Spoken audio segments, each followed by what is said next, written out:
Hello friends, आज की इस वीडियो में हम बात करने वाले हैं कि स्विंग मोटर किस तरीके से काम करता है। वीडियो को लास्ट तक देखिएगा। स्विंग मोटर के बारे में A to Z पूरी जानकारी आपको आज की इस वीडियो में मिलने वाली है।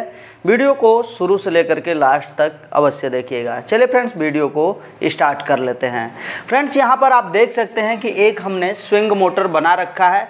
वैसे ये 5 तार वाला स्विंग मोटर है। स्विंग मोटर करता क्या है पहले ये जान लेते हैं।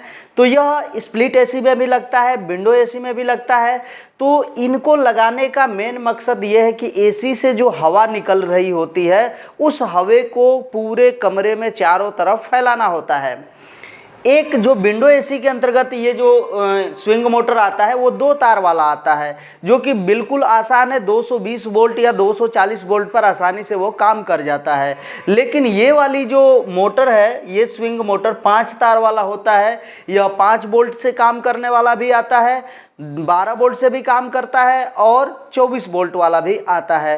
ये जो तीनों मोटर है या 3 प्रकार से जो अभी हमने मोटर बताया, तीनों डीसी सप्लाई वाले मोटर आते हैं, जिनमें तारों की संख्या टोटल 5 होती है। हमारे पास एक मोटर है, मैं आप लोगों को दिखाना चाहूँगा। आप देख सकते हैं ये हमारे पास मोटर है, जो कि बहुत ही छोटा मोटर है और इसके अंदर 5 तार आप देख सकते हैं। साइड में भी आप वीडियो में देख सकते हैं कि ये इसके अंदर 5 तार बने हुए हैं। और यहाँ पर हमने 5 तारों को क्रमशः लिख भी दिया है और यहाँ पर बना भी दिया है। पहला वाला जो तार है ये ब्राउन है, दूसरे नंबर पर रेड वाला वायर है, तीसरे पर ऑरेंज है, चौथे पर येलो है और 5वें नंबर पर ग्रीन तार है। ऐसा हो सकता है कि बहुत सारे मोटर आपको इसी कलर कोड में मिले, लेकिन कुछ ऐसा भी हो सकता है कि कलर कोड इनसे अलग भी होते हैं।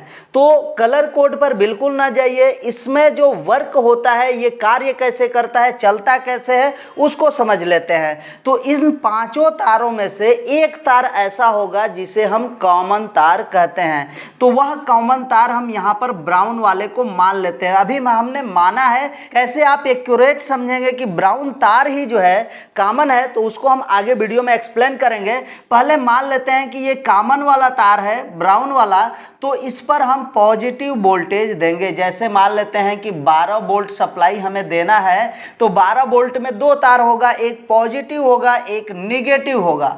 तो पॉजिटिव वाला जो तार होगा, जो कॉमन हमने माना था, यानी कि जो मोटर का वास्तव में कॉमन है, उसको हम प्लस वाला सप्लाई दे देंगे। और बाकी ये जो न्यूट्रल सप्लाई होती है, यानी कि नेगेटिव जो सप्लाई होती है, बारी बारी से पीसीबी जो है उसको स्विच करता है। यानी कि रेड पर एक बार देगा, फिर उसके बाद ऑरेंज पर, फिर येलो पर, फिर उसके बाद ग्रीन पर देता है। यानी कि इस तरीके से फिर जो है कि ग्रीन पर देने के बाद फिर रेड पर, ऑरेंज पर, येलो पर, ग्रीन पर, इस तरीके से जो निगेटिव वोल्टेज होता है बारी बारी से इस पर स्विच होता रहता है, जिससे कि ये जो मोटर है एक दिशा में घूमने का काम करता है। इसमें क्लॉकवाइज जो है कि घूमता है, या फिर ये गलती से उल्टा घूमने लग जाए एंटी क्लॉकवाइज, या फिर आपके पास एक ऐसा मोटर है जिसे आप एसी के अंदर लगाना चाहते हैं और वह एसी से संबंधित नहीं है, यानी कि जो एसी में लगा हुआ मोटर था वो आपके पास नहीं है, दूसरी कंपनी का आपने मोटर ले लिया है और आप उसी एसी में उसको लगाना चाहते हैं। और लगा देने पर मोटर यदि उल्टी दिशा में चलने लग जाती है तो आपको क्या करना होता है, जो कॉमन तार है उसको छोड़ दीजिए और बाकी जो ये मान लेते हैं कि 1 नंबर है, ये 2 नंबर, ये 3 नंबर और उसके बाद ये 4 नंबर है, इनका नंबर आप याद करके पूरे तार को बारी बारी से निकाल लीजिए। जो 4 नंबर पर है उसको 1 नंबर पर, जो येलो है उसको 2 नंबर पर, ऑरेंज वाले को 3 नंबर पर और रेड वाले को वापस 4 नंबर पर। यानी कि क्रमशः इनका जो क्रम है उल्टा कर दिया जाएगा, फिर से जो दिशा होगी इसकी बदल जाएगी। तो इस तरीके से आपने समझा कि ये जो मोटर है चलता कैसे है। यानी 12 वोल्ट हो चाहे 24 वोल्ट हो या 5 वोल्ट वाला मोटर हो, पॉजिटिव सप्लाई हम कॉमन पर देंगे, बाकी जो नेगेटिव सप्लाई है बारी बारी से इन तारों पर, जो 4 तार बचे हुए हैं, इन पर स्विच होता है। यानी कि वो पीसीबी इस सप्लाई को, नेगेटिव सप्लाई को बारी बारी से इस पर देता है। और यदि ये उल्टा घूमने लग जाता है, यानी कि मोटर जो है कि एसी से संबंधित नहीं है, दूसरी कंपनी का है और आपके पास वो मोटर है, आप एसी के अंदर लगाना चाहते हैं और आपने लगा भी दिया और वो उल्टा घूमने लग गया, तो आप इनको जो है तारों को क्रमशः चेंज कर सकते हैं। जो 4 नंबर पर है उसको 1 नंबर पर, जो 1 नंबर पर है 4 नंबर पर, उसी तरीके से क्रम वाइज आप चेंज कर देंगे। बाकी जो आपका मोटर है उसके घूमने की जो दिशा होती है वो बदल जाती है। अब हम बात करते हैं कि आप इसमें कॉमन तार पहचानेंगे कैसे। कॉमन तार को पहचानना बहुत ही आसान है। यह या तो इस साइड होगा या फिर इस साइड होगा। लेकिन यदि हम यहाँ पर बात करें तो देखिए, इस वाले तार को, जैसे ये हमारे पास तार है इस पूरे स्विंग मोटर का, ये वाला जो कनेक्टर है, कनेक्टर को हम अपने तरफ रखेंगे, कनेक्टर को अपने तरफ, तार को अपने आगे के तरफ रखेंगे, तो जो बाएं तरफ जो पहला नंबर तार आता है वो कॉमन होता है। लेकिन पहचानने का तरीका मीटर से आप कैसे पहचानेंगे उसको हम चलिए समझ लेते हैं। मीटर को सबसे पहले आपको कंटिन्यूटी रेंज में सेट कर लेना है, जो कि सभी को पता है कंटिन्यूटी रेंज क्या होता है। उसके बाद आपके पास ये 2 प्रोब मिल जाएंगे। दोनों प्रोब में से एक प्रोब को आप फिक्स कर लीजिए एकदम साइड में, और उसके बाद इन पर बारी बारी से जो है कि चेक कीजिए, और प्रत्येक पर कुछ न कुछ आपको रेजिस्टेंस बताएगा। जैसे मान लेते हैं प्रत्येक पर 300 के आसपास आपको रेजिस्टेंस बता दिया, 300 के आसपास प्रत्येक पर, यानी चारों पर 300 ओम का रेजिस्टेंस बताया। उसके बाद अब आप इस तार को यहाँ जो फिक्स किए थे इस प्रोब को निकाल करके इधर के तरफ फिक्स कर लीजिए। इधर के तरफ जैसे हम इधर कर रहे हैं, बारी बारी से ऊपर के तरफ चेक कर रहे हैं, तो इसमें जो है इससे जो है ज़्यादा मान बताएगा, या फिर हो सकता है इससे कम मान बताए।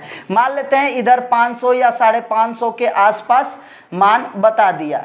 एक पर जो है कि हम फिक्स करके चेक करेंगे तो कम मान बताएगा, और एक पर जो है कि फिक्स करके हम चेक करेंगे तो ज़्यादा मान बताएगा। अब यहाँ पर यही से समझ जाना है कि जिस पर हमने फिक्स किया था और मान जो है कि कम बताया था, तो समझ लीजिएगा कि कम वाले के साथ जो भी हमने फिक्स किया था वही तार क्या होगा, कॉमन होगा। इस तरीके से आप आसानी से समझ गए होंगे। लेकिन चलिए हम इसको प्रैक्टिकली भी थोड़ा सा समझ लेते हैं कि कैसे हम कॉमन तार को पकड़ते हैं। और एक बात और समझिए कि इनमें यदि हम चेकिंग करते समय किसी एक पर मान लेते हैं कि ये रेजिस्टेंस नहीं बताया, इसका मतलब ये हुआ कि हमारा जो स्विंग मोटर है वो खराब हो चुका है। चलिए हम इसको प्रैक्टिकली सीख लेते हैं। फ्रेंड्स, आप देख सकते हैं हमारे पास एक स्विंग मोटर है। आप इसको देख सकते हैं, इसके अंदर 5 तार निकले हुए हैं, और इधर के तरफ हम देखेंगे कनेक्टर में टोटल कौन कौन से कलर जो है कि इसके अंदर दिया हुआ है। आप ध्यान से देखेंगे तो पहला कलर जो है कि इधर ब्राउन है, फिर उसके बाद रेड है, और फिर उसके बाद ऑरेंज है, फिर येलो है और ग्रीन है। हो सकता है कि ये कलर कोड जो है अलग अलग मोटरों में अलग हो, लेकिन यहाँ पर फ़िलहाल यही कलर कोड है। और इसमें पहला नंबर का कलर कौन होता है, यानी पहला नंबर का तार कौन है, तो इस कनेक्टर को आप अपने तरफ करके रखें, और ये जो तार है आप अपने अपोजिट साइड रखेंगे। तो यहाँ पर देखेंगे जो बाएं तरफ जो तार आ रहा है, यानी लेफ़्ट साइड में जो तार आ रहा है वही 1 नंबर होगा, और वही तार जो है कि कॉमन तार कहलाता है। लेकिन फिर भी हम यहाँ पर चेक करके आप लोगों को बताएंगे कि कैसे जो है कि वो कॉमन तार है। अभी आपने जो है कि थ्योरी तरीके से उस चीज़ को समझा है, लेकिन फिर भी हम इसको प्रैक्टिकली आप लोगों को समझाने का प्रयास करेंगे। चलिए हम इसको समझते हैं। सबसे पहले हम मीटर को अपने कंटिन्यूटी रेंज में सेट कर लेंगे। यहाँ पर आप देख सकते हैं ये जो रेंज होता है इसको कंटिन्यूटी रेंज कहते हैं। यदि आप इसको ऐसे सटाएंगे तो यहाँ पर बीप की आवाज़ आएगी। चलिए आप इसके अंदर जो नंबर दिखाएगा उसको ध्यान से देखिएगा और समझिएगा। हम एक बार इस प्रोब को, इसके एक प्रोब को हम पहले नंबर पर सटा लेते हैं, और उसके बाद बारी बारी से हम इनमें रेजिस्टेंस चेक करेंगे। आप देख सकते हैं यहाँ पर लगभग 300 के आसपास इसके अंदर रेजिस्टेंस दिखाया पहले वाले तार पर। उसके बाद जो है कि यहाँ दूसरे बार हम चेक कर रहे हैं 300 के आसपास दिखा रहा है।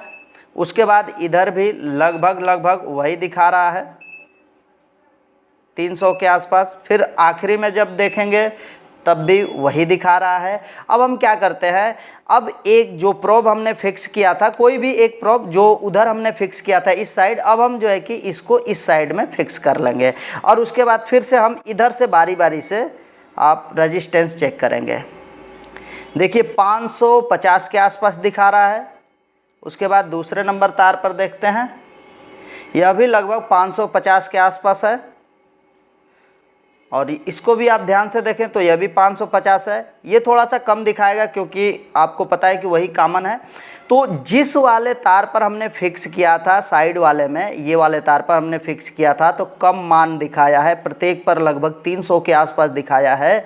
और इधर मैंने फिक्स किया था तो 550 ओम के आसपास दिखाया है। तो इसका मतलब ये हुआ कि जिस पर हमने फिक्स किया और कम मान दिखाया वही क्या हो गया, कॉमन हो गया। तो ये वाला हमारा कॉमन है। और बाकी ये जो सब आप देख रहे हैं इस पर न्यूट्रल सप्लाई बारी बारी से स्विच करती है, और वो भी जो है हमारे पीसीबी के द्वारा। यहाँ पर फिक्स रूप से पॉजिटिव सप्लाई आ जाता है, चाहे 5 वोल्ट का मोटर हो, चाहे आपका 12 का हो, चाहे आपका 24 का मोटर हो।